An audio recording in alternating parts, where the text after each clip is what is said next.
What's going on, Grizz Nation? Welcome into another Grizz Game Day update. I'm Kelcey, and we are celebrating International Women's Day the only way I know how. I am joined by the lovely Jessica Benson. She is the pre and post game host for our Grizzlies games on the radio. Jessica, you ready for tonight?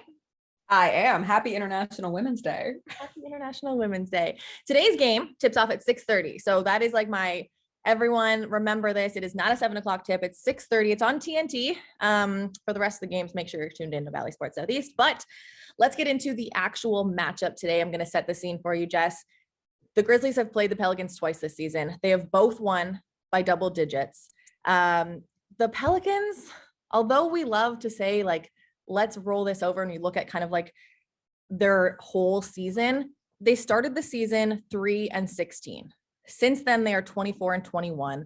They got JV's on a roll. Then they got CJ McCollum, who was also on a roll. He's averaging like 26 points a game since being with them. If you're going into this game and you are the Grizzlies, I see you're wearing a Grizzlies sweatshirt. You're the Grizzlies right now. What do you need to improve on it from that last game? Moving into today, you got to get today's win.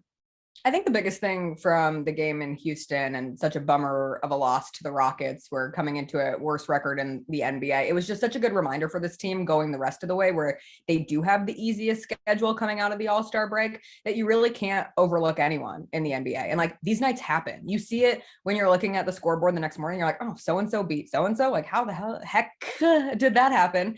And it doesn't always work that way. But for the Pelicans too, like you said, this isn't a Pelicans team whose record is indicative of how they're performing right now. They had that 4-game winning streak and then lost the crazy overtime game with the Nuggets earlier, where Jokic went like full Herculean effort in the fourth quarter and overtime period and had like 46 points in the game.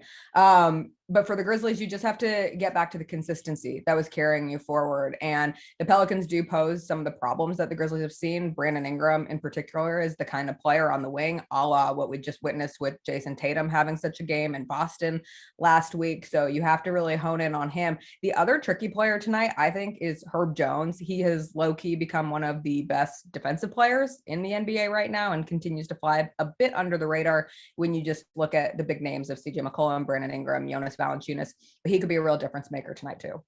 All right. I'm going to look at the last game that the Grizzlies played against the Pelicans. That was a W for the Grizzlies. That was without Ja. That was without Dylan. Now tonight is still without Dylan. Obviously, Ja back in the lineup, but that was the game where Tyus had freaking 27 points. Jaren followed it up with 23. We had a whole bunch of guys, but it was also the game where CJ McCollum came in. It was one of his first games, right? He had 30 points, 6 and 7. He had 5 guys in double digits, 50%. I feel like I'm throwing a lot of numbers out, but it was a wild game to lose. 50% shooting from the field. However, it was 15%, 1-5 from the 3. And you're looking at, if you don't have a guy like Dylan, which the Grizzlies have been without him too much this year, but he would be the guy stopping, slowing down, containing Brandon Ingram.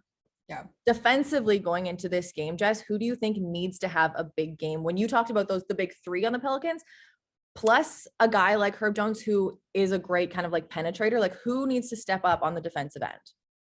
You have to keep Jaren Jackson Jr. on the court, and he cannot get into foul trouble. We were of witness of what it is like, and even of this past stretch of games where Jaren has gone back to some of those ticky-tacky fouls that we saw, particularly last year, and he had done a really good job of not getting into foul trouble this season and staying on the court. We always talk about this Grizzlies team has played without so many people due to injury, whether it be Dylan Brooks or the period without John Morant or the health and safety protocols period where we're without just about everyone except for Jaren Jackson Jr. And he's been that defensive anchor for this team, and the versatility of who he can guard night in and night out, and the pride in which he takes in being able to guard every position on the floor is huge. So you have to have a big bounce back game from him. He only played 13 minutes against the Rockets. They took him all out of sorts. Taylor Jenkins didn't put him back in at the end of that game. So he's got some fresh legs going into this one tonight, and it would be a perfect time for a bounce back for Jaren.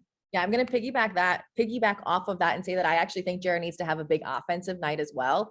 In the last 10 games, 35% from the field, only 26% from the 3-point line. And I think if the Grizzlies want to start getting their momentum back on offense, they got Des back. He was in a little bit of a slump. He's back.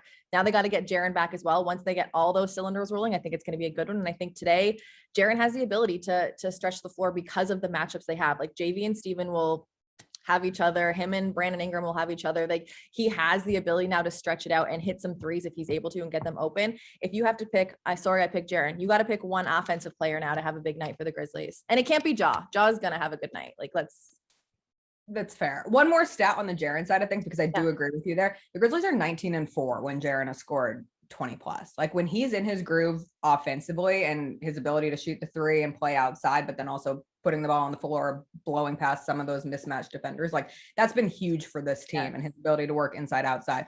I will take, the bench has been very good and consistent, and the Grizzlies bench is out. I don't know what the exact streak is, but they've outscored the opponent's bench in five straight games, which is awesome. We've seen Tyus Jones hit. We've seen DeAnthony Melton, Kyle Anderson, Brandon Clark, of course, has been a big one. I'm going to go with Desmond Bane, the continuing evolution of him out of this slump period and just making sure that you stay on trajectory, because he is so important. I really thought he was going to single-handedly will the Grizzlies to a win over the Rockets, and he was going to be that guy who just like dragged them through the mud and made a couple threes, and he had that stretch where he scored 8 straight. But to see him continuing to get hot from three, the 3-point line has been a struggle, and so you need him to be solid, to be someone that you can go to and really open up the offense. And that's the thing. When he's hot from the three, how much does it open it up so Ja can just do what Ja does? Yeah. And every single thing with it. I was listening to every word you were saying. I was shaking my head because Grizz, the mascot, was right here in this glass window going like this. I was like, not creepy at all. Yeah. So I wasn't disagreeing. I agree.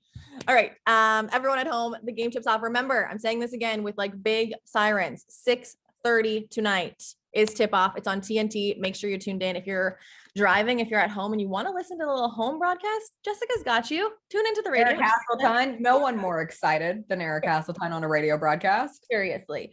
And if you do want to come in person, the FedEx Forum is always bumping. You can get your tickets at 901-888-HOOP or grizzlies.com.